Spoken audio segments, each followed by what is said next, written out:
Tingnan niya guys, so, sasabihin niyo ba't ako maliit. Pare-pareho kami ng height. Huwag kayong pink na naman. At for today's video mga sis, pupunta kami ng binyagan dahil binyag ng anak ng pinsan ko. So hindi talaga ako invited dahil biglaan nga yung pagbakasyon ko sa probinsya. At nakasalubungan namin yung mga baby na baka. Yung mga baby na baka, yan naalala ko tuloy dati. Nag-aalaga ako ng baka bago pumasok sa school. So nagbiyahe na kami papuntang simbahan sa lungsod ng Anda. Yan yung simbahan namin. Naalala at na-miss ko mga sis na nilakad namin 4 na kilometro kasama ang lola ko. At sabi ng lola ko, yung patron dito ng Senior Santo Niño, isang milagroso daw. Dahil nung panahon ng may lindol at dapat ay magkaka-tsunami. Pero nagulat sila dahil nawala yung Santo Niño sa lalagyanan niya at nakita na lang daw nila sa baybayin ng dagat. At tinatag pala itong Santo Niño Parish Church de Anda noong 1925. At nakita nyo naman mga sis, ang ganda ng mga painting sa loob. After nga ng binyag mga sis, ay sa Kinali Resort ang reception ng binyag. So ayan, lalakarin namin ng konti. Kaso medyo mainit ngayong araw pero okay lang. Carry bells lang mga sis dahil dagat na naman yung pupuntahan namin.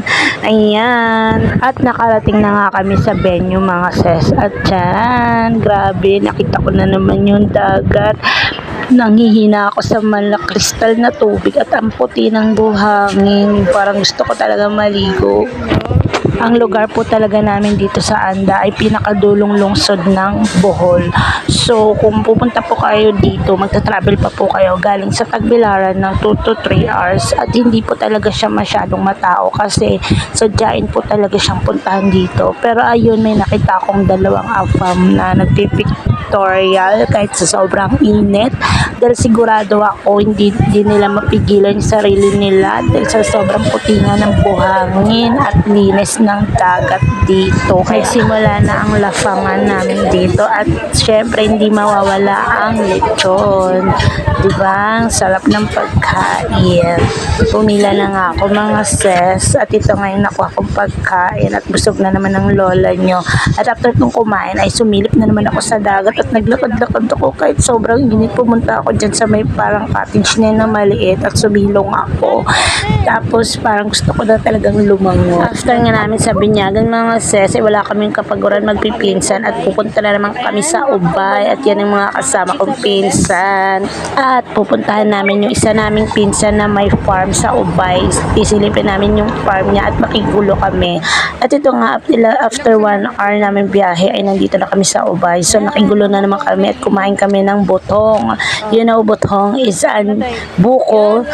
Ayan, at nung mga bata pa kami, kinakain namin yung kujamis or yung pinaka, bagbol. Ay, batang baon ng nyog. Yun, matamis-tamis kasi yun mga sis. Kaya ayan, binalikan na naman namin pinagagawa namin to the max na mga kwentuhan. At yan yung pinsan ko. Sabi masakit daw yung paa, pero naikot niya yung buong 4 na hektarya.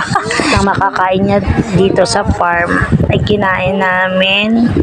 At ang fresh ng ubo ng pinsan ko na si Freya Bersabal. Ay. At sa wakas nakalanghap din ako ng sariwang hangin. At todo asikaso nga itong pinsan namin. Kaya naman naglatag siya dun sa gitna ng parang gitna ng mga saging. Naglatag siya at pinakain na naman kami ng bangus na parang adobo na pinerito. Taksiw. Ang sarap mga sis, grabe. Ang anghang pa. O kita mo na yung pinsan ko, parang Donya, diba? At ito naman, grabe pa talaga yung kahirapan, no? Nakapapasakses ka talaga. Pero ako ito, chill-chill lang. Bye-bye! Thank you po sa panonood. Paalam!